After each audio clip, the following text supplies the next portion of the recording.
Microphone is on. Here's the little lights. Hello, hello.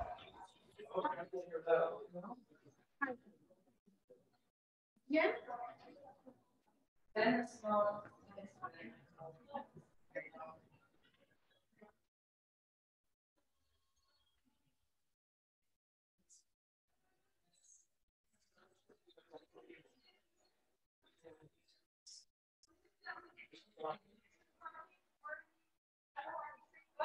All right, I'm gonna sit at this table. Can you hear me through the thing? Okay, cool. And what if I'm sitting here? Can you still hear me? Okay. Oh yeah. Okay, cool. Sorry, what? Oh yeah, you're making. Yeah. That's good. Go back to the voice. I think that's good. Okay. Cool.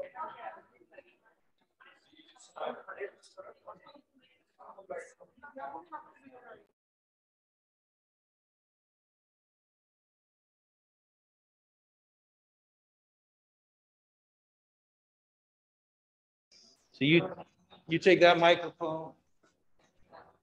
You sit down.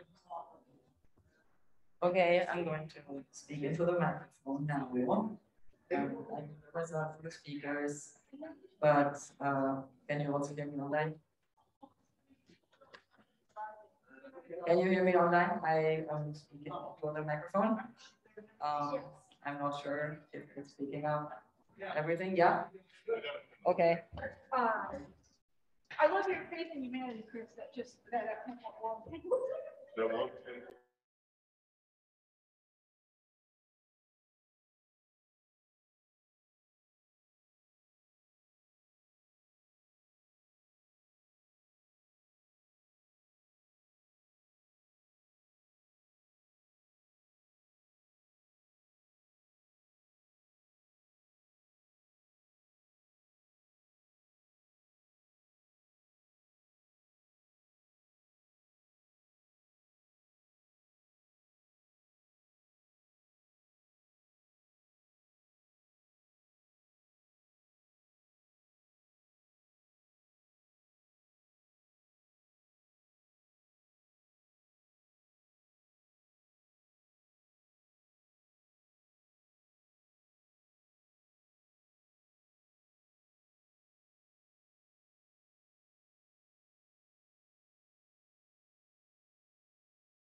So you all know, we'll be starting in 5 minutes. Yeah. So this microphone is the most temperamental. You have to talk. Directly into it like this. That's the thing. You can try talking and see it. Testing 1, 2, 3. Yeah, that's good. Just leave them on. Okay. If you have problems with it, just signal me. I have batteries. I'm a microphone guy.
I went to Berkeley, but it keeps anywhere a big part of our like that. So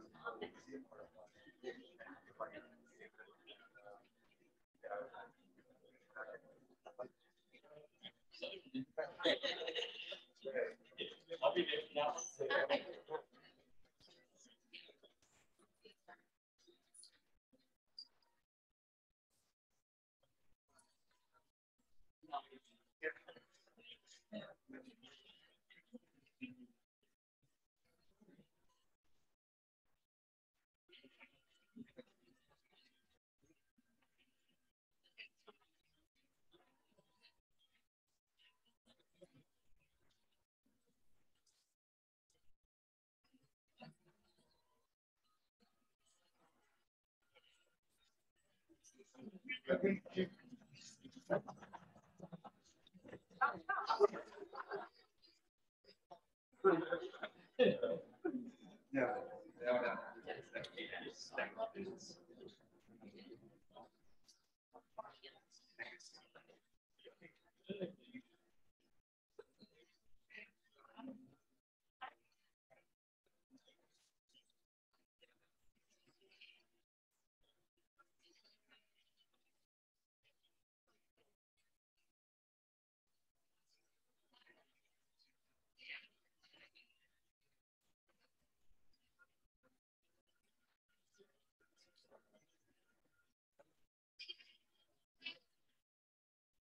Us? We talk all the time.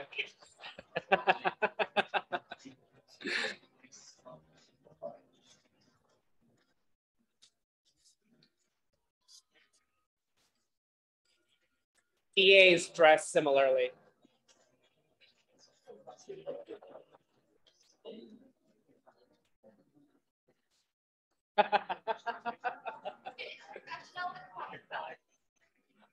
You gotta pop a little.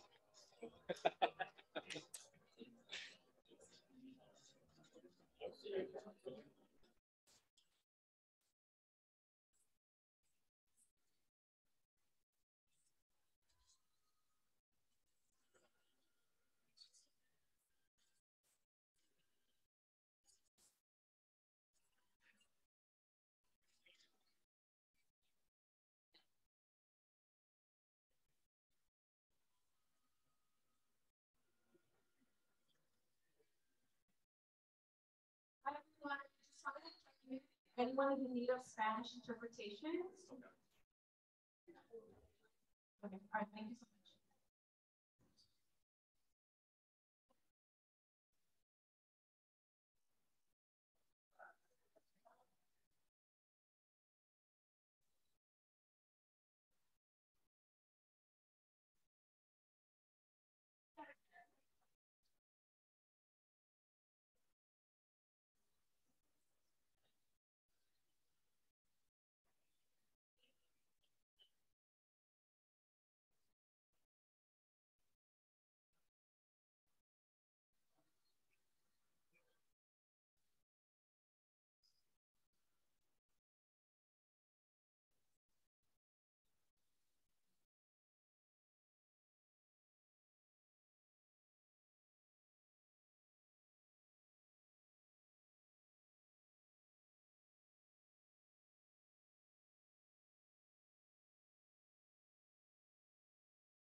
Hello, everybody. Welcome to the Santa Clara County District Attorney Candidate Forum.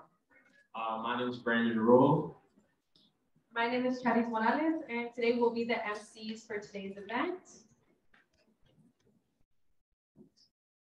Yeah, so looks like we got a good turnout in the room today. Almost every seat filled. And online, we have 56 people in attendance with us right now.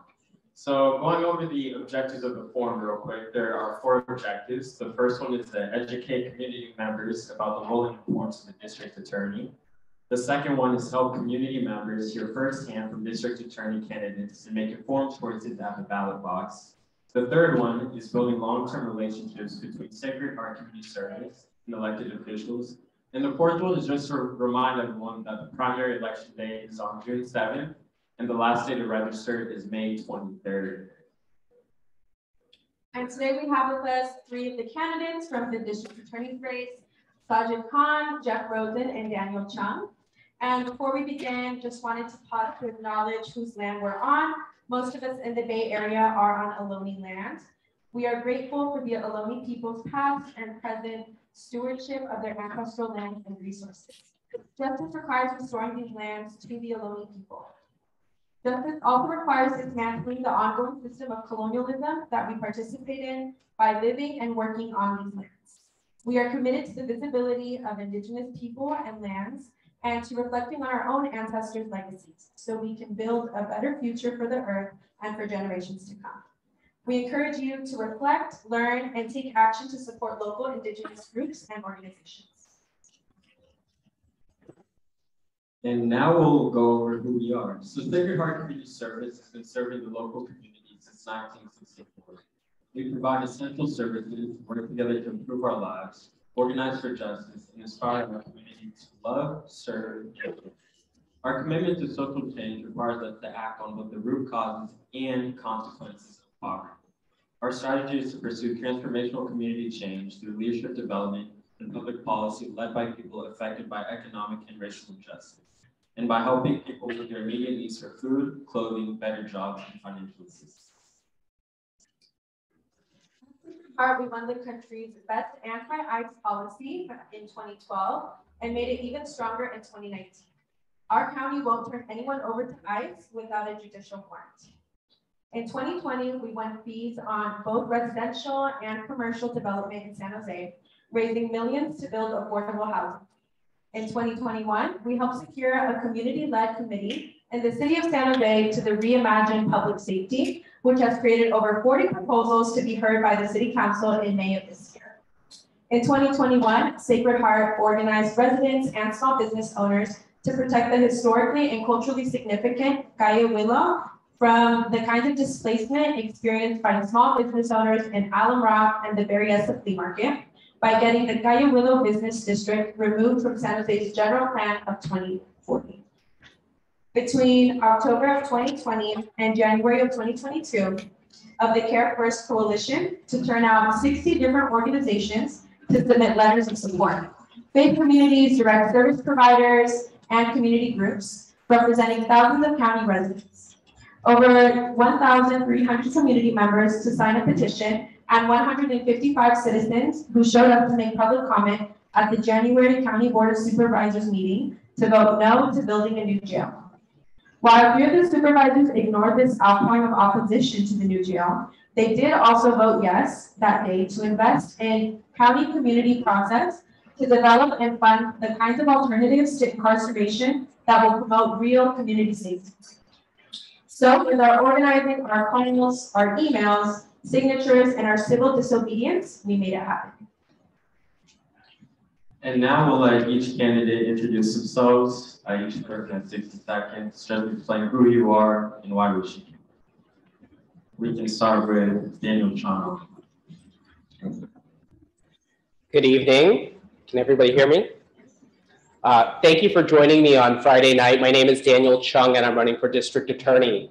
I am a career prosecutor who is committed to prosecuting crime. I am dedicated to fighting for public safety, victims' rights, and systemic changes. And as DA, I will enforce laws and pursue balanced reforms. A little bit about who I am. I grew up in a single-parent immigrant family in Milpitas. Financial aid and teaching jobs enabled me to attend Harvard and Columbia. And my father served in law enforcement and in the military and inspired my career in public service. In fact, I prosecuted gun crimes in New York City and violent crimes here in Silicon Valley. In 2020, DA Rosen awarded me the Webb Award for being one of his 2 best trial prosecutors. As DA, I'm going to prioritize prosecuting repeat, serious, and violent offenders. The revolving door of criminals that DA Rosen has helped create must stop. We have to take seriously both property crimes and violent crimes, and I'm going to strengthen community outreach and our partnerships with law enforcement agencies as well as mental health services. Ultimately, I'm running for DA because I care about people and their struggles. I'm Christian. I believe in redemption and second chances. However, justice also requires accountability. And therefore, I am committed to restoring justice and uplifting people in my home community. Thank you very much. Thank you, Daniel. Good evening. I'm Jeff Rosen. I'm the district attorney of Santa Clara County. When I was first elected in 2010, I defeated the incumbent and I became the first district attorney who was a Democrat, even though the race is nonpartisan in Santa Clara County history. I'm running for re-election to reduce crime, reduce incarceration, and strengthen trust between law enforcement and the communities that we serve. We reduce crime in a number of ways, but primarily one way is by prosecuting individuals who commit serious, repeat, or violent offenses. But we also reduce crime by preventing crime from happening in the first place through programs like community prosecution, where in this area, Josue Fuentes and now Hugo Meza is a community prosecutor, by things like the Parent Project and other programs. Under my leadership, we have significantly reduced incarceration in our county by more than 50%. And finally, because of the transparent way in which we investigate officer-involved shootings, we've also strengthened trust between law enforcement and those communities. Thank you, everybody. Sajid. Good evening. My name is Sajid Khan, and I'm running for Santa Clara County District Attorney. I'm the proud son of Muslim immigrants who raised me and my siblings here in the South Bay. I grew up in Milpitas in San Jose. I'm a proud graduate of San Jose High School. I'm now raising my 2 young sons here in the South Bay who are with me here tonight. For the last nearly 14 years, I've served our community as a deputy public defender, fighting for the rights and dignity of our community's most marginalized people. I've been in our jails, I've been in our courtrooms, and I've been in our neighborhoods. And I've seen our current system fail to keep us sustainably safe, inflict harms on communities of color, and perpetuate police brutality and mass incarceration. It's for those reasons that I'm running for district attorney, because I'm committed to healing systemic racism, fighting mass incarceration, and building a true justice system that ensures and protects the dignity and safety of all people here in Santa Clara County, which is the place that I've called home my entire life. Thank you so much. Thank all for me. Now we'll go over the role of the district attorney and why we care about community. It's been said that your district attorney is the most important elected official you may not know. It may in fact be the elected official with the biggest impact on your day-to-day life. Santa Clara County has the largest district attorney's office in Northern California with more than 600 prosecutors, investigators, criminalists, and support staff. And they look for all of you. The California District Attorneys Association describes the DA's primary role as to protect and represent the community they are elected to serve, to improve public safety, and to improve the community by making a better place to live for everyone. The DA's functions include protecting the community with fair and equal justice, preventing crime, prosecuting people who break the law, educating the community on public safety, seeking justice for victims of crime, providing support to all people within the community, providing a path to reform and second chances for people who break the law. And the DA has the power to prosecute cases, divert the accused of program or drug treatment, dismiss the case, to request bail, provide the evidence they will use to prosecute, take people's property even if not convicted as civil asset forfeiture, and help set criminal justice policy. And as with all elected officials, the district attorney should be accountable to the law, to the needs of society, and to the will of the people. We are the people. So, big picture, who's in our jails? According to the Safety and Justice Challenge supported by John D. and Catherine T. from the MacArthur Foundation, America incarcerates more people than any other country, and the problem begins in local jails. In the last 30 years, the proportion of pre-trial population in jails, which are people who have not been convicted of anything, has grown. In our county, 88% of those in jail are legally innocent and awaiting trial. Neighbors in our jails are many times more likely to suffer from mental health challenges and addiction than the general population. Yet 86% of people in jail with mental health issues and addiction do not receive treatment after admission. Both violent and property crime have been steadily declining since 1991, yet annual jail admissions have increased. According to a Stanford Law Review study on the downstream effects of pretrial detention, quote, we find that detained defendants are 25% more likely than similarly situated releases to plead guilty, are 43% more likely to be sentenced to jail and receive jail sentences that are more than twice as long on average. Furthermore, those detained pretrial are more likely to commit future crimes, which suggests that detention may have a criminogenic effect. These differences persist even after fully controlling for the initial bail amount, offense, demographic information, and criminal history characteristics. And now we'll go over some of the numbers. Black people, brown people, and poor people are disproportionately in our jails. Our Black neighbors make up only 2% of the adult population in Santa Clara County, yet we make up 12% of adults booked in jail. Our Latinx neighbors make up 22% of the adult population in Santa Clara County, yet make up over half of adults booked in jail at 51%. Our white neighbors make up 30% of the population in the county. Only 24% of adults are admitted to jail. Research shows that people who are incarcerated tend to have substantially lower income prior to incarceration than their non-incarcerated peers. 47% of people in jail have neither graduated high school or passed a GED, reducing their economic and job opportunities. Then there are racist and classist policies and practices that explain who is in our jails. According to the Institute for Policy Studies, poor and low-income people, especially people of color, face a far greater risk of being targeted, profiled, fined, and arrested, violated, harassed, and incarcerated for minor offenses than other Americans. A broken taillight, an unpaid parking ticket, a minor drug offense, sitting on a sidewalk, or sleeping on a park bench can all result in jail time. Policies like cash bail, overcharging, gang enhancements, gang injunctions, sentencing, enhancement zones, mandatory sentencing are all just a few of the ways in which folks who are poor and or Black or brown are consistently and systemically more likely to be incarcerated. For example, as Silicon Valley Debug reports, in the California Department of Corrections and Rehabilitation, Black people make up 24% of those serving time for gang enhancements. Latinx folks make up 68%. They are serving more time for their offenses than their white counterparts, simply because of the neighborhoods that they come from. So we've all heard the numbers, and now we're going to talk about what the DA can do about it. As Silicon Valley debug argues, the district attorney can stop charging simply because they can. No one in this country has as much power over the incarcerated population as a district attorney. If we expect to have a new culture of decarceration, it all starts from the top, the district attorney.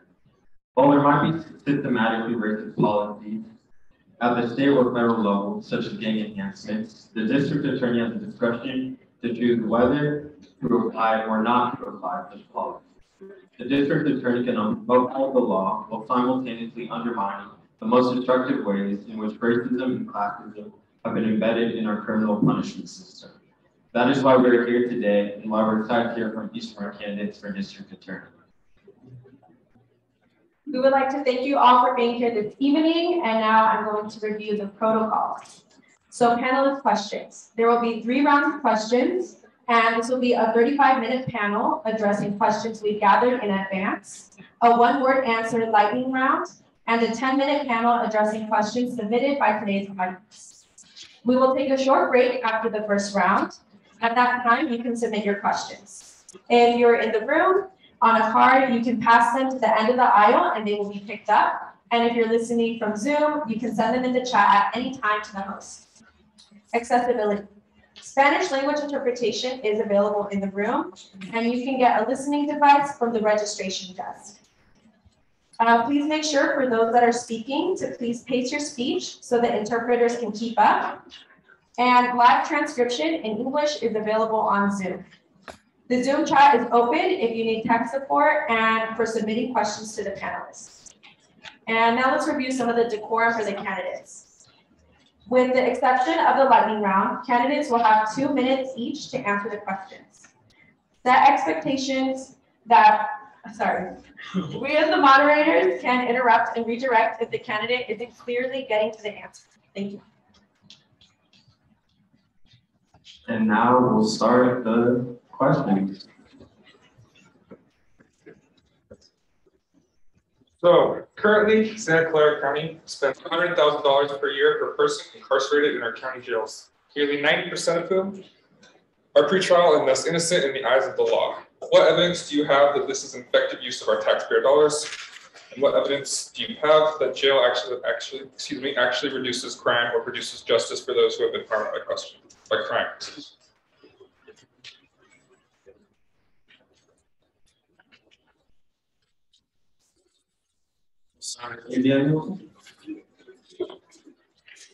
So I do think we spend a lot of money incarcerating people and charging people. And this is a result of DA Rosen. Over the last 12 years, his senior prosecutors in the office say things like, charge the case just to scare the defendant. Charge the case just to get a plea bargain. And prosecutors in the office don't push cases forward. That is an injustice to defendants and an injustice to victims. If I am elected DA, we're going to pursue speedy justice in this county.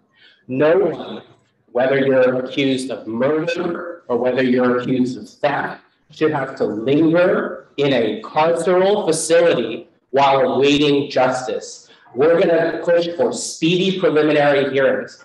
Under the law, the DA's office has the power to pursue speedy preliminary hearings for felonies. Yet under DA Rosen, that doesn't happen. And so what ends up happening is that people who are accused of felonies are lingering in facilities and awaiting a plea bargain to get out of those facilities. So we have to change the way prosecution happens, and we really have to start that by changing the way we charge cases and the way we prosecute cases. Because if you don't move cases along forward in a speedy and ethical way, then we're going to have serious problems for defendants and victims. Article 1, Section 28 of California's Constitution is Marcy's Law, and it gives victims the right to speedy resolutions of their cases. If you're a victim in Santa Clara County, under DA Rosen's horizontal assembly line format of doing prosecutions, you go through generations of prosecutors before you get justice. 6, 7, 8 different prosecutors who have to handle your case and who have to. Thank you, Daniel. Your time is up. Thank you very much. I think the microphone is acting up a little bit. So too. I'll just try to speak loudly. I'm only on this side, and can't do anything about it. Got it. I will allow you to respond, Jeff Rosen. Before I took office as district attorney, we had about 53 to 5,400 individuals in a, okay. Give me a mic that works. You want to sit?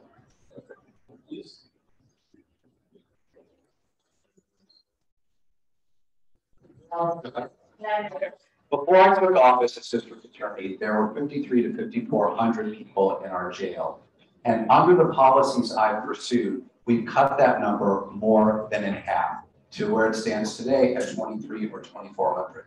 The way we've been able to do this is by using alternatives to incarceration for low-level nonviolent offenses, whether that's the PAR calendar, whether that's weekend work or community service. What we've done is those individuals don't go to jail anymore. The individuals that remain in jail are people that have committed serious or violent or repeat offenses and are a danger to the community, and they're waiting trial before to see whether they go to state prison or not. When we talk about juvenile incarceration, the numbers are even more dramatic. Before I took office, we had 400 juveniles in juvenile hall or the juvenile ranch, disproportionately African American and Latino. Today, we only have 70 juveniles in juvenile hall. We don't have the ranch anymore, but in juvenile hall, a more than 80% decrease. On most days, we have no girls in custody in juvenile. So the way we've been able to reduce the jail population safely is by making individualized assessments. We're fortunate to have a pretrial services department in our county, so we don't need to rely on things like cash bail. I'm watching you, okay. And what I'm looking to do going forward is to find more alternatives to incarceration to keep the jail population low while also keeping crime low. We have to pursue both of those things, both criminal justice reforms as well as public safety. If you only pursue one of those, you wind up with neither. Thank you. And if you can use this microphone. Thank you. For the last 14 years, part of my job is to be in our jails. I've been in the main jail, I've been at Elmwood, and it's clear to anyone that steps inside of them that they are not sources of healing. They are not sources of rehabilitation. They are not our pathways to help long-term sustainable public safety in our communities. In fact, in many ways, they are breeding the very harms that we're turning to them to protect us from. Because when we put people in jail, especially for people of color, Black and Latinos, not because they're too risky to be released, but because they're too poor to afford cash bail, we destabilize families, we separate people from their jobs and employment, and ultimately make our communities less safe in the long term. And that's why I've been part of a coalition to fight the building of a new jail here in Santa Clara County alongside many of you. Because again, our pathway to long-term public safety and our pathway to undoing the harms of systemic racism and mass incarceration, the answer is not to build a new jail. The answer is to reallocate those resources into the front end of our communities, into programs that actually cultivate long-term safety. Mental health treatment, substance abuse programs, trauma-informed care, trauma-informed teachers and smaller classroom sizes, and ensuring that people have access to healthcare, people have access to jobs, people have access to vocational and educational training. Mr. Rosen claims credit for the reduction in our jail populations. That is simply not true. Prop 36 and Prop 47, the $0 bail schedule, and the Humphrey decision are the reasons our jail populations have been reduced. And they all were responses to our jails being overpopulated and bloated under the watch and under the policies of Mr. Rosen. He is not a leader, he is a follower, and I am committed to leading us into a new era in Santa Clara County that ends mass incarceration here once and for all. Now we need to attempt the question. There is a vast body of evidence that shows that racism isn't just a byproduct of our criminal legal system, but rather has been baked in by design. As district attorney, how will you use your power to rectify this? And please discuss specific examples. We'll start with you, Sadi.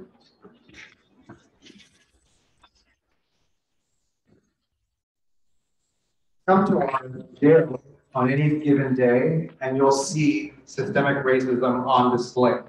Come to our Hall of Justice, and you'll see that the people that are in shackles are Black and Latino members of our community. And that is not an accident, it is not an aberration, it is a function of deeply rooted systemic racist policies that are the bedrock of our criminal justice system, our criminal legal system. And the most startling or the most clear example of that are gang enhancement laws that were alluded to earlier. Data tells us that 88% of gang enhancements are prosecuted against Black and Latino people in this community. And they are rooted in racist police tactics that criminalize and terrorize Black and Latino young boys in our community. I have represented countless people whose whole lives have been marked by having police officers sit them down on curbs, make them lift up their shirts in front of everybody for the world to see, documenting who they're with, what colors they're wearing, where they're living, not because they've committed a crime, but because they want to gather a book on these people so that when and if they commit a crime, the DA's office, under the watch of the incumbent, can prosecute gang enhancements. Yes, gang violence is a problem in our community, but the answer is not through the systemically racist response of gang enhancements that only further criminalize and further terrorize people of color in our communities and doesn't end the cycle of suffering.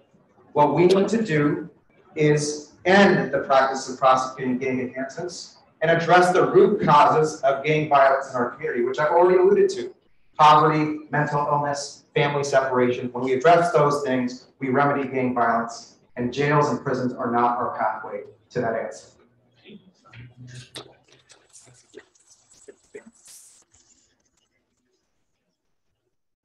So the question was, what have you done? And to give specifics as to what you've done to try to address racial disproportionality in the criminal justice system. Number one, the reason that we know there's racial disproportionality in Santa Clara County's criminal justice system is because I produce that data every year and became the first DA in the country to publish a report called Race and Prosecution, which includes the race of all the individuals that are prosecuted, as well as the race of the victims. Now, in addition to just having that information, of course, I also pointed out where there's high poverty, zip codes of high poverty, zip codes of low health insurance, low employment rates.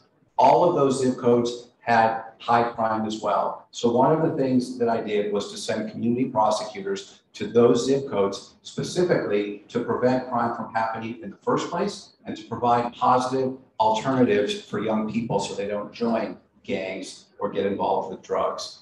Now, I supported Prop 36 and Prop 47, which one, narrowed the 3 strikes law and led to the release from state prison of thousands and thousands of inmates, primarily disproportionately African-American and Latino.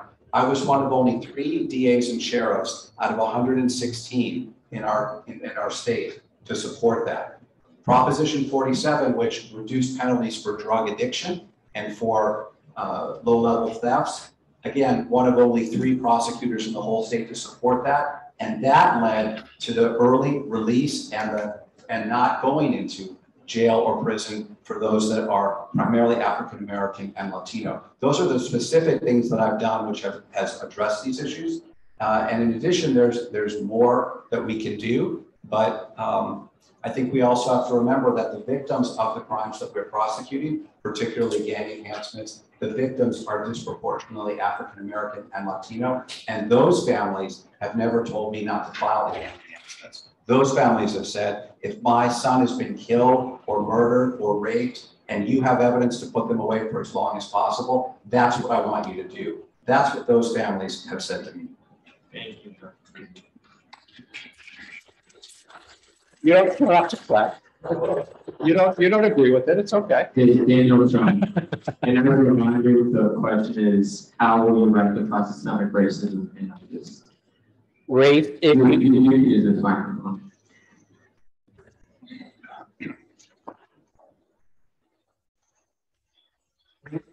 real, and it is a significant problem in our criminal justice system. And the first way we need to address this is by working on diversity in the DA's office. DA Rosen has not invested in a strong, diverse talent pipeline over the last 12 years. And so what has culminated after 12 years of his leadership is that his entire executive staff, DA Rosen, his chief, and all the assistant district attorneys, these are the most powerful prosecutors in the office. They lead teams. They make policy decision-making things. They are all one. This is in Santa Clara. All of them are one.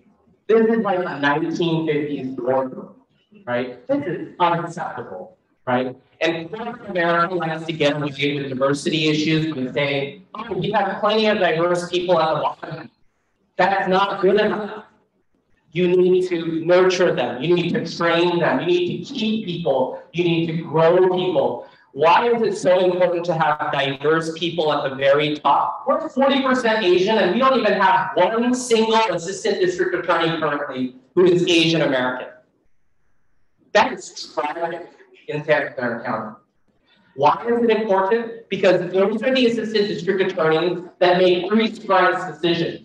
And you know how those kinds of decisions are made in our office? They're made by a cursory review of rap sheets, and they go, yeah, like, that is ridiculous. As a trial prosecutor or a defendant, you don't even take my input on whether this defendant should go away for life. You don't even ask us for a presentation. If you care about race, you have to care about race issues inside the office. This is a DA who compared my hair to a North Korean dictator.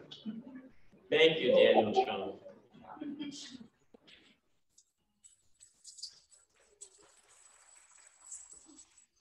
So we're about to ask our third question, and as a reminder, 2 minutes to answer each question. When your time is up, your time is up. So nationally, 3 in 10 people incarcerated in jails report having a cognitive disability.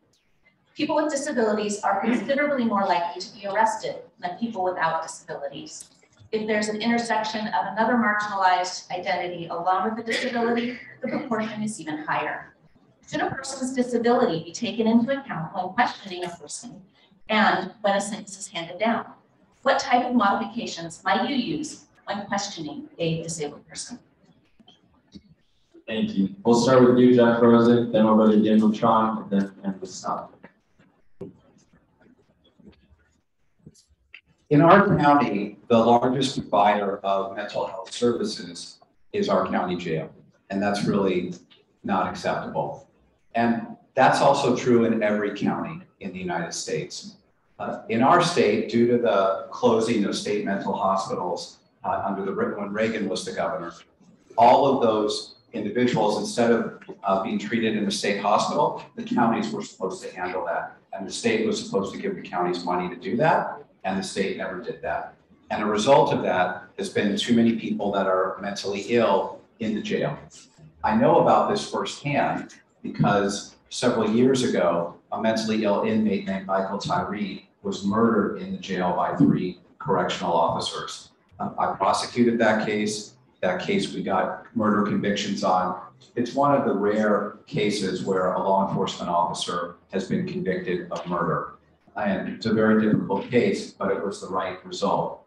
But that case highlighted the fact that Michael Tyree should not have been in the jail. And his defense attorney wanted him to be in jail because he thought that was a place where it was safe while waiting for a placement in a mental health treatment bed. And sadly, it wasn't. we have a dearth, we have a lack of mental health treatment facilities. And I'm pleased that the Board of Supervisors approved money to have more mental health treatment beds so that we can have those individuals getting the treatment they need, which is not the jail. In terms of questioning individuals who may suffer from disabilities, one of the reforms that I implemented in our office is that we tape record and we videotape interviews with people that are suspects so that everyone can see what the interview looked like and make determinations as to whether that person was cognitively able or not. Thank you. Thank you.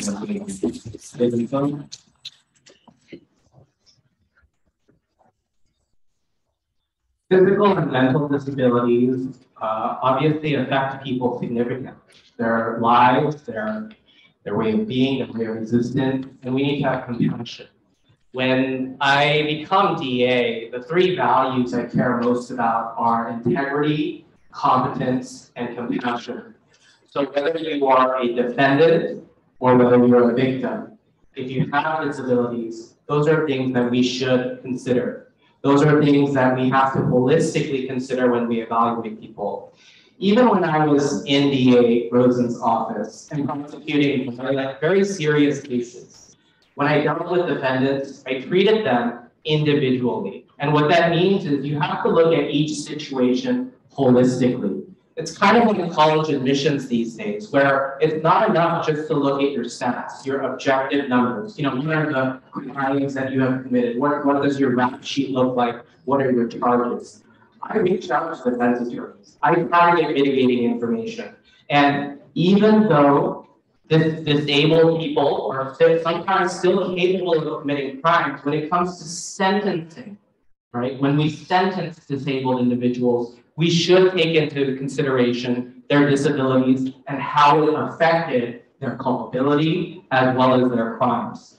One of the big things in our county is mental health diversion. And I think it's a great tool. I think if you have mental health issues, for example, and there is a way for us to get you treatment, I think that's excellent. But we need to balance things out. For example, if you commit 3 armed robberies, you're shooting at fleeing witnesses, the appropriate outcome is not dismissal. That is something DA Rosen asked me to consider with a special interest group. That is inappropriate. We need to consider every individual uniquely and really think about how their disability affects them and how we can holistically evaluate people. Thank you. Sound good?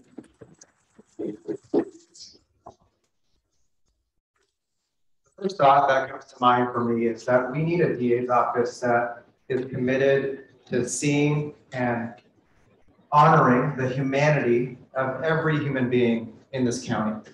I just heard Mr. Chung refer to people who are accused of crime as defendant.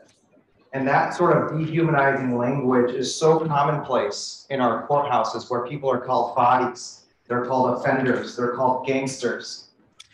And so we first have to just commit to calling people people and then seeing people for their whole humanity, which can include mental illness or physical or mental disabilities. I'm thinking of 2 cases that come to mind to try to illustrate what I'm talking about here. The first was a man, an Asian American young man who I was tasked with representing, who was in the throes of a suicidal episode. He was stabbing himself on a San Jose street. And police were called, and an armed police officer responded to the scene. And when this man, who was in the midst of the suicidal episode, raised a knife and moved towards the police officer shot him. And the man survived, and on the ground, he was writhing in pain, saying, "Just kill him, just kill him." What was our DA's office's response? Was it to send that person to mental health treatment and to get them the support that they needed? No, it was to arrest him. It was to charge him with premeditated, deliberate, attempted murder of the police officer, which would subject him to potential life in state prison. When I brought forth the mental health history of this young man and his mental health needs in a case plan in pursuit of mental health diversion, our DA's office objected to it, and they insisted that in order for him to get mental health services, that he plead guilty to a felony assault. That is the reality of our system, and that's why I'm running for DA.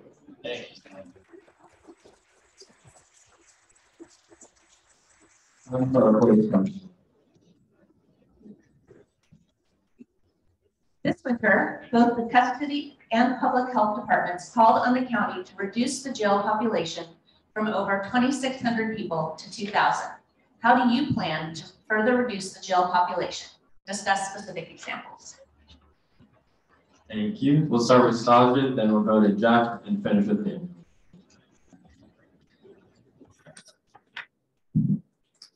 You know, in the midst of our fight to stop the building of a new jail, a colleague told me the best re-entry in our community is to never put someone in our jails in the first place. And so it's really critical that we evaluate charging decisions in our DA's office that are the through line that results in people being placed in our jails. We have a DA's office currently that has the opportunity to charge certain crimes like auto theft as a felony or a misdemeanor. We call those crimes wobblers. And without fail, in my experience for almost 14 years as a public defender, our office almost exclusively charges those types of crimes as felonies. And what then happens is people come into our jails, they go before a judge, and then cash bail is set, and oftentimes poor people can't afford to pay cash bail, and it results in them sitting in our jails. So we need to change our charging decisions. We need to ask ourselves, what is the charge that gets us to the outcome we want to see, which is interventions that actually hold people accountable, honor survivors of harm, and ensure that this harm doesn't happen again. Is it a felony that gets us there? Or could it be a misdemeanor? Or could it be a restorative justice program? Could it be mental health diversion or substance abuse diversion or parent or caregiver diversion so that someone doesn't have to step foot in our jails in the first place? The other area that's really critical is cash bail. And Mr. Rosen may stand up and tell you that he has fought against cash bail, but the reality is that his office asked for cash bail for years and years and resulted in people sitting in our jails pre-trial because they couldn't afford to pay, not because they were too risky to be released. And that is what resulted in our bloated jail populations. That was responded to by the Judicial Council and our state powers that be during the pandemic to make it $0 bail and to change our bail structure. So it's not a result of our current leadership, it's a result of the pandemic that our jail population was reduced.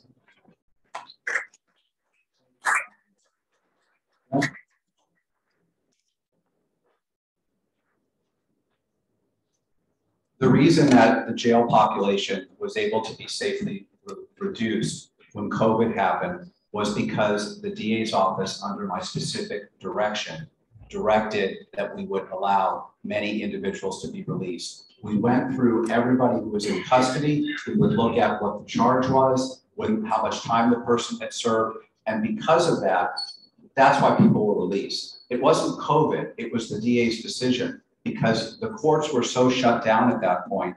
The presiding judge said, if the DA does not agree, we're not having a hearing. So if you can't reach agreement with the district attorney, the person will stay in custody. But under my leadership and direction, we safely released approximately 1,000 people to bring the numbers down to about 2,000. And that's because I understood the public health problems as well as the public safety concerns. In addition, when I took office first in 2011, we filed about 40,000 criminal cases a year. Today, we file about 32,000 criminal cases a year. And that is because of the diversion programs that I've implemented to divert people not to jail, not through the court system. That's young adult diversion, that's first offender diversion, that's the narcotics public safety policy that we've instituted, where if somebody is found with a small amount of drugs or is under the influence, we don't take that case to criminal court. We send that to the public health department, and that has kept the jail population low. Not only did I support the law that got rid of cash bail, I campaigned then against the bail bonds industry. Unfortunately, the voters chose to continue with cash bail, but we have a pretrial services department, and we use that to not have people in jail because they are poor. Think of this statistic for a moment. Of the 32,000 cases we file a year, 80% of those are misdemeanors, and yet our jail population is about 24 to 2,500.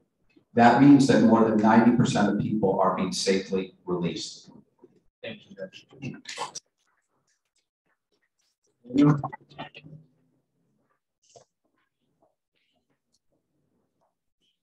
We have to start by re-envisioning the way we charge cases. Like I said before, we can't charge cases to scare defendants or just to get plea bargains. This DA used to brag on an annual basis about how many charges he was able to bring about every year. He used to do that until this campaign started. And one of the sad realities of the DA's office is that there is no clear training or standards on how to charge cases. That's why we have a bloated jail population, because prosecutors who don't know how to ethically charge cases are charging people left and right, and asking for maximum bail. That is not appropriate. Can you imagine a hospital where doctors and nurses are not trained on how to intake or diagnose patients? That's what's happening in the DA's office. There is no clear leadership on this. And so it is just a hot mess. So if we want to improve our jail numbers, if we want to bring things down, we also have to improve speedy justice. Like I said before, the current system is a hot potato assembly line process where cases go through one prosecutor for charging, one prosecutor for arraignment, one prosecutor for case management. It just goes on and on and on, and no one takes ownership. We need a vertical system of prosecution where one prosecutor takes ownership of a case from the beginning all the way to the end, so that both defendants and victims get speedy justice. If you want a system of justice that works for people, including incarcerated people, we need integrity in the office. We can't have a DA who keeps around prosecutors who are sleeping with witnesses, withholding evidence, 10,000 pages of evidence, and causing homicide cases to get dismissed. This is an allegation I've brought up 5 different times with no response from DA Rosen, because it's true. He ignores conflicts of interest and he ignores union contracts.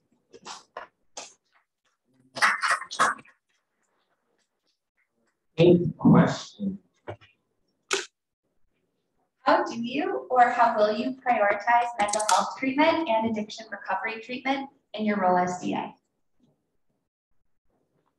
We will start with you, Jeff, then I'll go to Daniel, and we'll finish with Saj. We're very fortunate in our county to have mental health courts. We were one of the first counties to have mental health courts, not only in California, but in the whole United States. We have 2 judges currently, Judge Manley and Judge Silva, who run mental health courts, where the focus is on helping individuals with mental illness rehabilitate themselves, get better, and not get enmeshed in the criminal justice system. Judge Silva and Judge Manley work with thousands of individuals each year, and the DA's office, under my leadership, supports that, very strongly supports that, and advocates for mental health treatment for those individuals. We also have drug courts to help people who have addiction. Now, some people go to the drug courts, but I actually think it's even better not to have people going to drug court who are drug addicted, because what happens is these cases linger on, and at the end of that, the judge says you should go to drug treatment. And when I say linger on, these cases took a year to a year and a half. So I said, I think what would be better is for people that are drug addicted to not bring them into the criminal justice system at all, but to refer them to the public health department. And we've done that 10,000 times in the last year or so. So 15% of our cases at one point were people whose only crime was using drugs or having a small amount of drugs on them. We've taken, it was 7,000 cases a year, and sent that to public health. So when I see that something's a public health problem and not a public safety problem, I think let me bring partners in from county behavioral health, from all of the county drug treatment programs to work with those people Being the DA, not every problem is solved by a prosecution. In fact, there are many problems in our society where it would be better if it was handled outside the criminal justice system. And I think mental health and drug court are two of those, and that's why I've diverted so many people into those programs.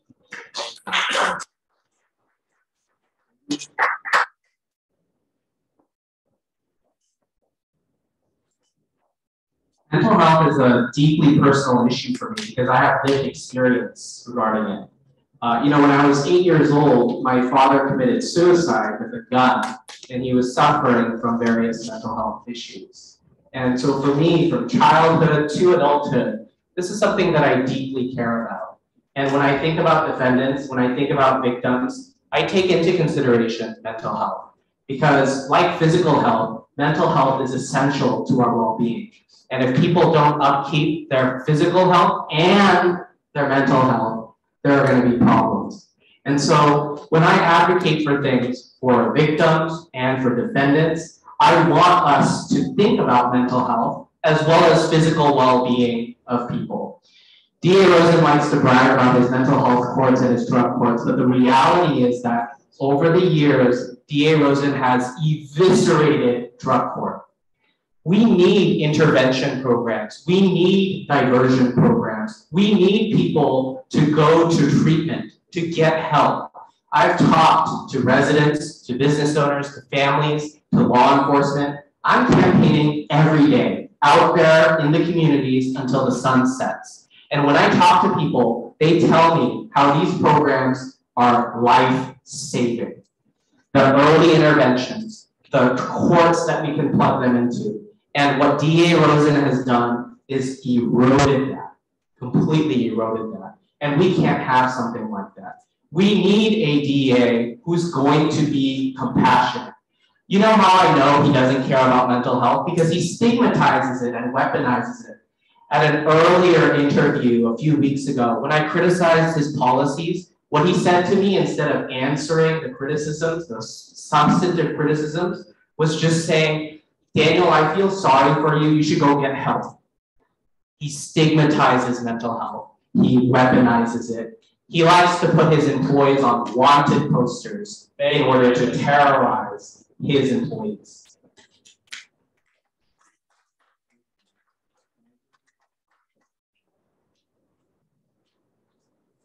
We need to cultivate a DA's office that is not solely invested in punishing harm, but instead invested in solving harm in our communities.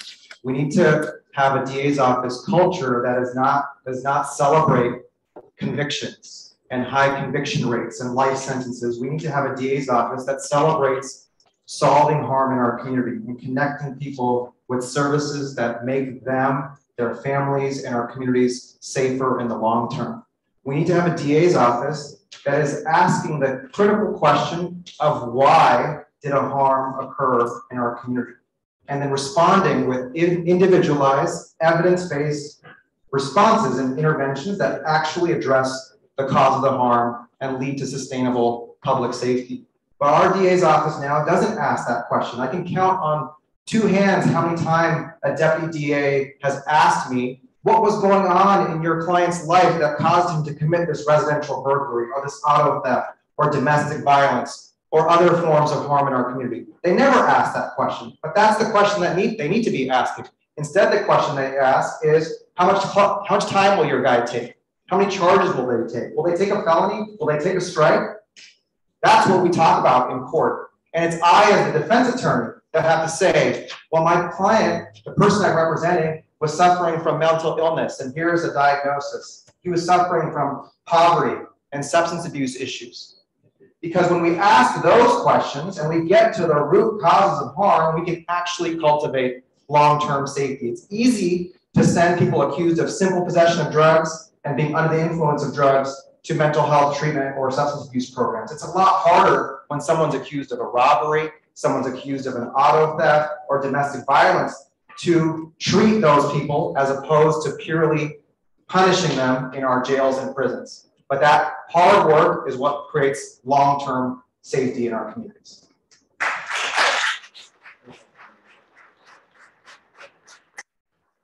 Thank you to all the candidates and question askers for this segment. So now we're going to be taking a 5-minute break, and make sure to stay. There's more to come. After the break, we will be doing a lightning round where candidates will answer with 1 word. Thank you.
I would recommend writing the question. And then, the question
all three candidates back up. Daniel Chung.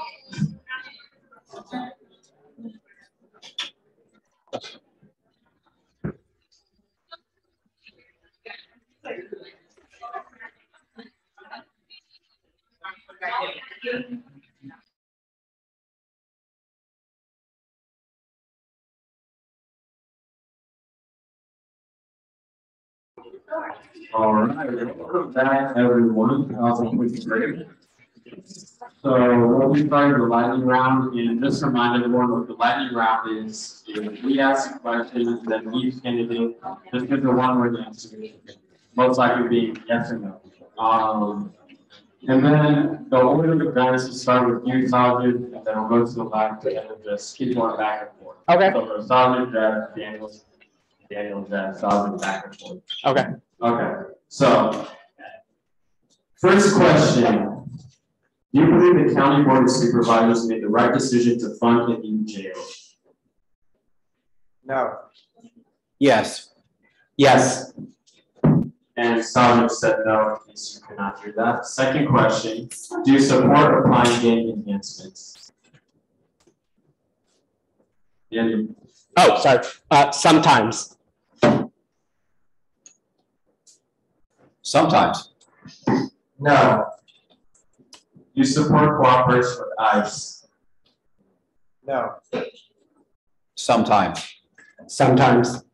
Okay. Do you think that cash bail should be outlawed? No. Yes. Yes. Do you believe juveniles should ever be tried as adults? No.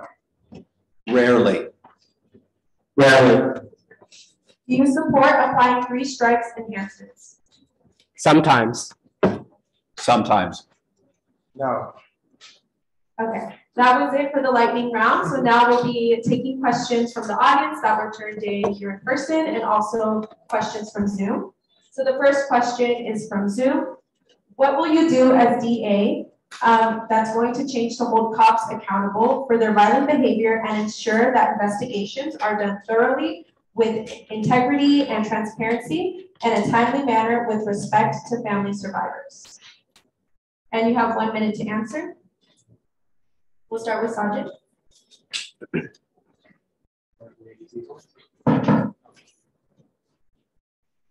I believe Black Lives Matter. I have fought to live that for my entire career as a public defender. I have held police accountable. Can't hear you. Yeah. Okay. Can I start real quick? I believe Black Lives Matter, and I have fought to live that my entire career as a public defender. I've held police accountable every day of my job by ensuring police officers do their jobs lawfully and pursuant to the Constitution. And I've represented countless people who have been victims of police violence, who have not been given justice, but instead have been prosecuted by our DA's office to protect police officers from liability. We live in the city of San Jose. I live here where San Jose police officers have killed approximately 22 people in our community in the last 5+ years, the majority of which are people of color.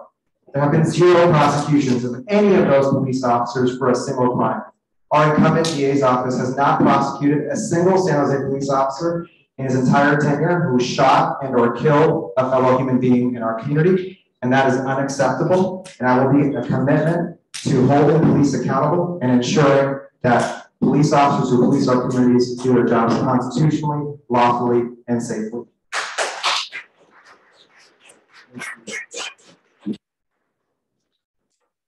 I'm the only person here who's actually held police officers accountable. Under my leadership, we have prosecuted 60 police officers for crimes including excessive use of force, domestic violence, drug trafficking, bribery, perjury, possession of child pornography, assault, possession of child pornography, rape, and murder.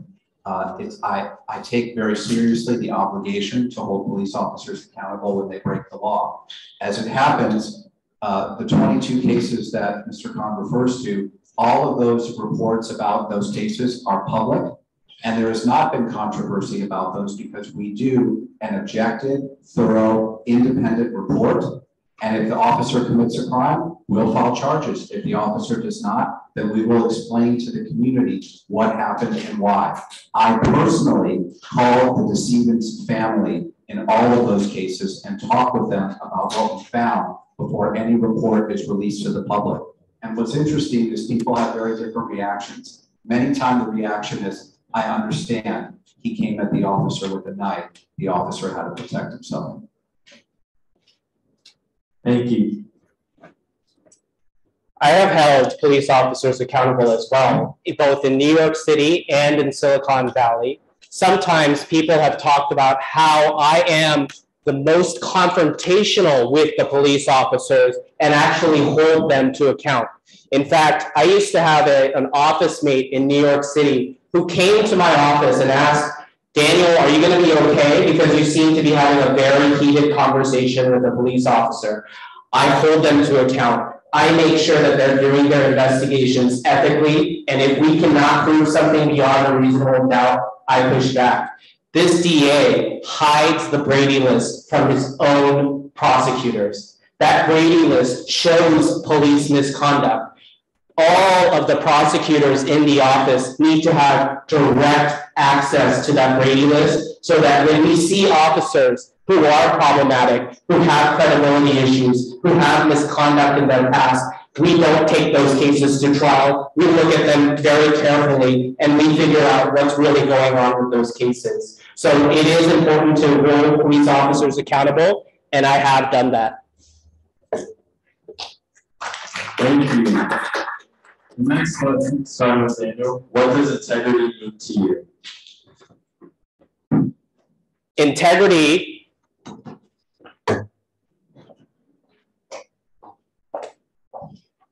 means that we fire prosecutors who sleep with witnesses, who withhold evidence, who cause homicide cases to get dismissed. Integrity means that we honor union contracts. Integrity means that we do not alter timesheets like DA Rosen did to dole out thousands of administrative hours to his supervisors. Integrity means we uphold and honor conflicts of interest, and we recuse ourselves when there are conflicts of interest. Why do you think DA Rosen is not handling the sheriff corruption trial that the grand jury indicted? It's because he ignored basic conflicts of interest from the very beginning of that investigation. The Attorney General's office even dismissed parts of that case because of a lack of evidence. That's what integrity means. Integrity means doing the right thing at all times, for the right reasons, in the right way. It means having to make hard decisions. It means speaking truth to power, even if it is the most powerful law enforcement official in Silicon Valley, and risking your job for it. Very good to you, Jeff Rosen.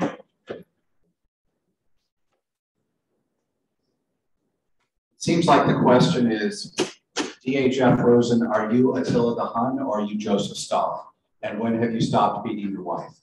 So let me say what integrity means to me. We have 4 values in the district attorney's office: service, hard work, transparency, and integrity. Integrity means 2 different things. Number 1, it means a high ethical standard. That's one sense of the word integrity.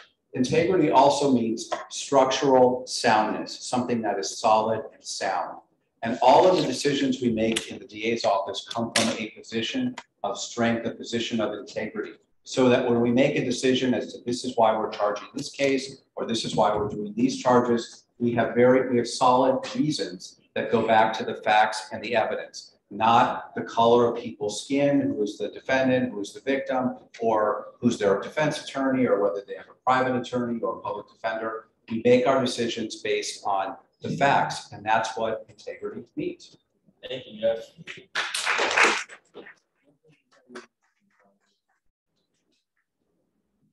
The wordsmith in me is really curious to go and look at the dictionary now and see what integrity means. But the words are flowing through me right now in terms of what it means to me. What it means is honesty. It means humility. the capacity to tell the truth, the willingness to say sorry and to apologize, the willingness to do the hard work that it takes to evolve and grow and be and do better. It means truth-telling. I didn't say that already. So those are some of the things that come to mind for me as to when I think of integrity. I also think of consistency, being principled, even when it's hard, being just, even when it's challenging. So those are what I hope to embody, those qualities, those words are what I hope to embody as an individual, as a father, as a son, and hopefully as district attorney here in Santa Clara County.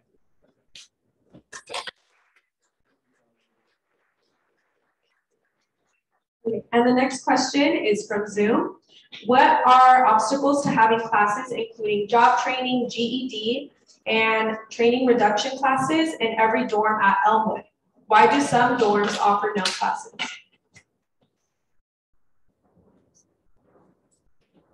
We'll start with you, Jeff.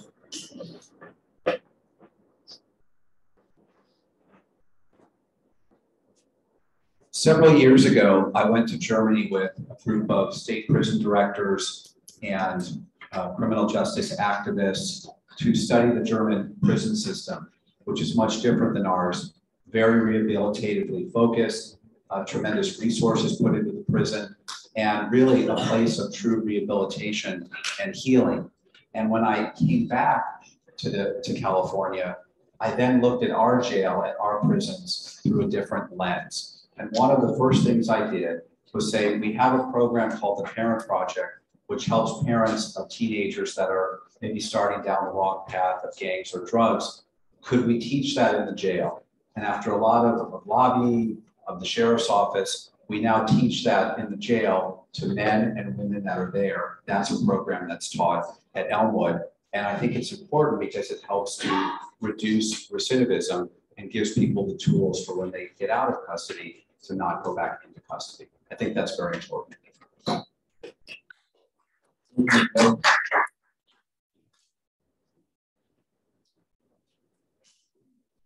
We'll move on to the next question. Oh, we didn't all answer that. Oh, okay, Sergeant. No, I don't know what the format is. Yeah, but it's because none of you have control over what's currently being offered, so just gonna go to the next question. So the next question is, if you have an integrity unit and your office is investigated for lack of integrity, does your unit investigate you and themselves, or is an independent investigation brought in for transparency? So basically, do y'all investigate yourselves, or does a third party investigate you? We'll start with you, Sergeant, and then we'll go to Jeff and then David.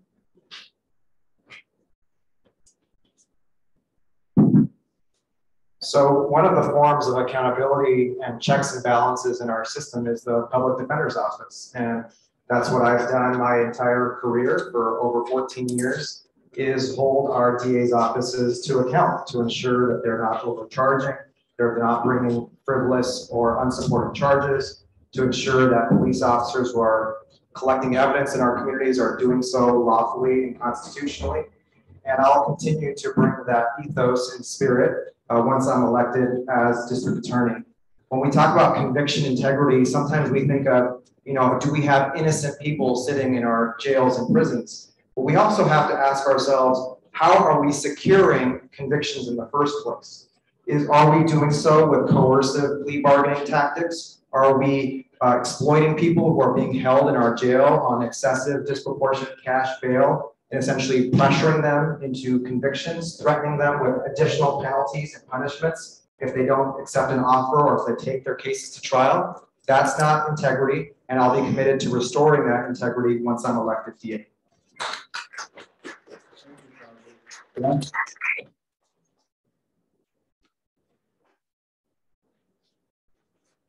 We were the first DA's office in the United States under my leadership to have a conviction integrity unit, which goes back to our old cases to make sure that the trial was fair and to make sure that the right person was convicted. We've exonerated 7 individuals so far who are either innocent or because of new evidence that came forward, we believe we could no longer stand behind that conviction. We believe that that conviction lacked integrity, lacked strength. In addition, under my leadership, sometimes the defense files motions to say that we're maliciously prosecuting or we're adding charges because we're mad the defendant didn't take the plea. When those motions have been filed, not one of them has been granted while I've been the district attorney. That's not what we're doing. And there have been no findings of prosecutorial misconduct against prosecutors in our office, although that motion is often made by the defense. In terms of what happens if somebody on our staff is a victim, a witness, or somebody who's suspected of committing a crime, we send that to another DA's office because of that conflict.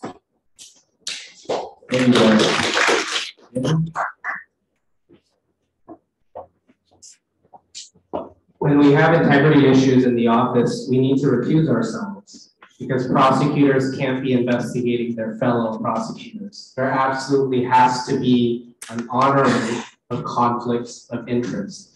And I know this because I've been through processes with DA Rosen where he has destroyed evidence, where he lies directly in both verbal and written means. And so when we have issues of honesty or dishonesty in the office, we need other parties to step in and make sure that we are being held accountable. And if we want to have a system like that, when we prosecute cases, we need to uphold the highest standards of integrity. When you have a saying in the office, like, if you're not one of Rosen's chosen, you're gonna be frozen, how is that integrity? That is the highest levels of cronyism and corruption in the office. If you have a culture built on loyalty to the man rather than loyalty to the law, you're going to have a breakdown of integrity. Even the very definition that DA Rosen offered tonight, the soundness and the wellness of that office.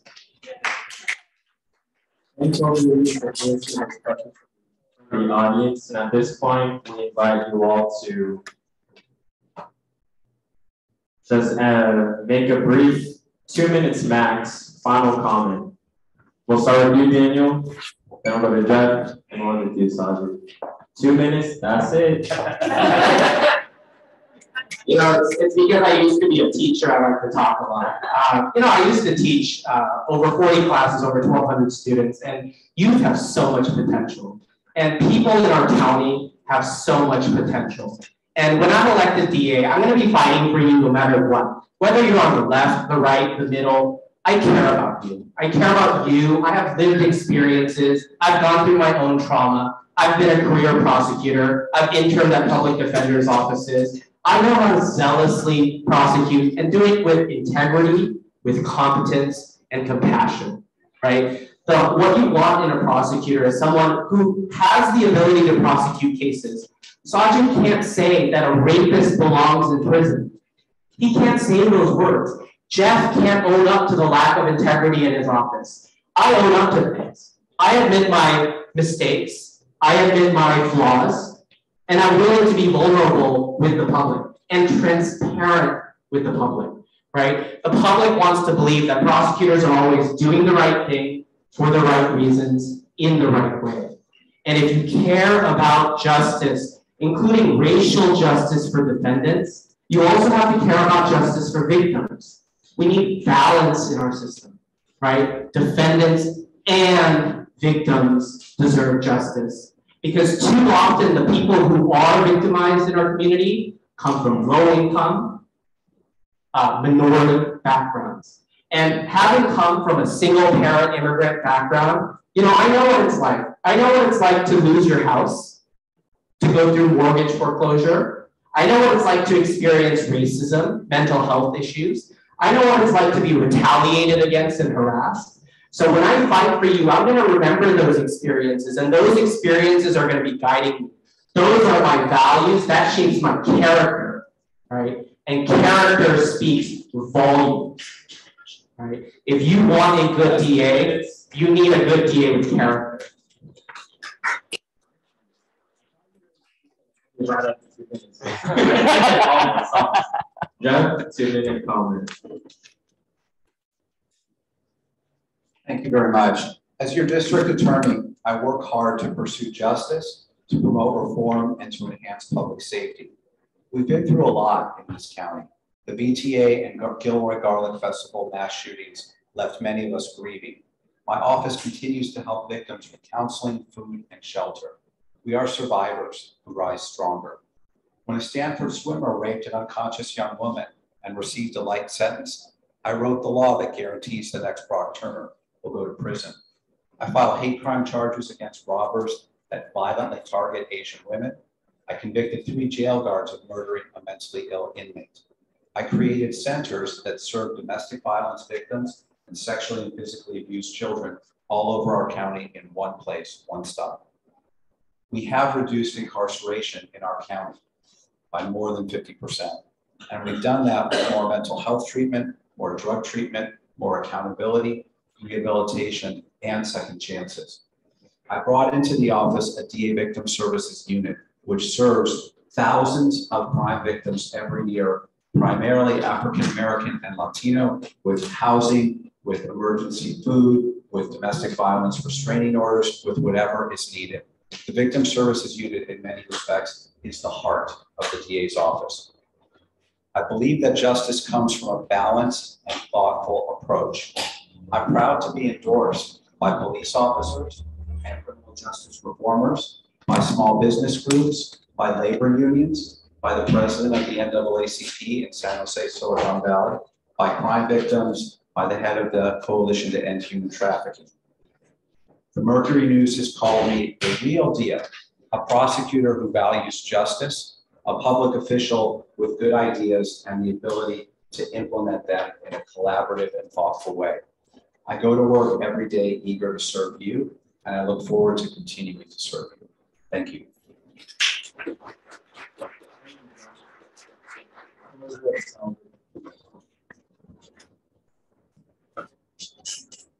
Being in this room is really special. It is an extension of the unique moment that we are all in Santa Clara County. After the killing of George Floyd, there was an outpouring in our city and in our county unlike any other. A demand for true transformational change, for Black lives to matter, for the end to the harms of police brutality and mass incarceration that have left generational scars on Black and Latino people here in Santa Clara County and beyond. So it's time for a new direction. It's time for a new era here in this place. We just saw the historic nomination and confirmation of Judge Ketanji Brown Jackson, the United States Supreme Court, the first Black woman to ever be anointed to that position and a former public defender. There was a recognition that her lived experiences as a Black woman and her lived experiences as a public defender make her uniquely qualified to meet this moment and to lead us into a new era where we breathe life into our Constitution and where we fight back against these harms of mass incarceration and police brutality, and where we heal from systemic racism. And we need to bring that same spirit here to Santa Clara County. It's time for a fresh start. It's time for innovation.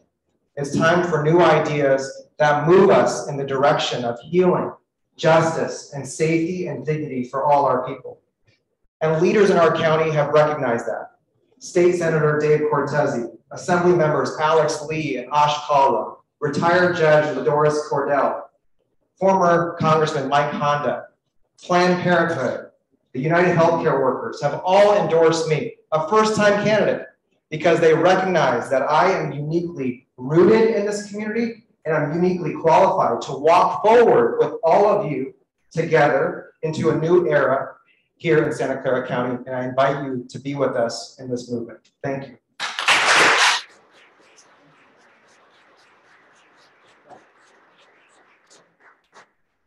That's the end of our district attorney forum. Thank you all for listening, and thank you for the candidates for being here and answering these questions. I would like to invite you all to continue the dialogue, to connect, and to work together for true justice and public safety. It is extremely critical that everyone votes in this election. The primary election day is June 7th, and the last day to register is May 23rd. I would also like to remind you all that we will be having a mayoral candidate forum on May 11th. Thank you so much and have a good day.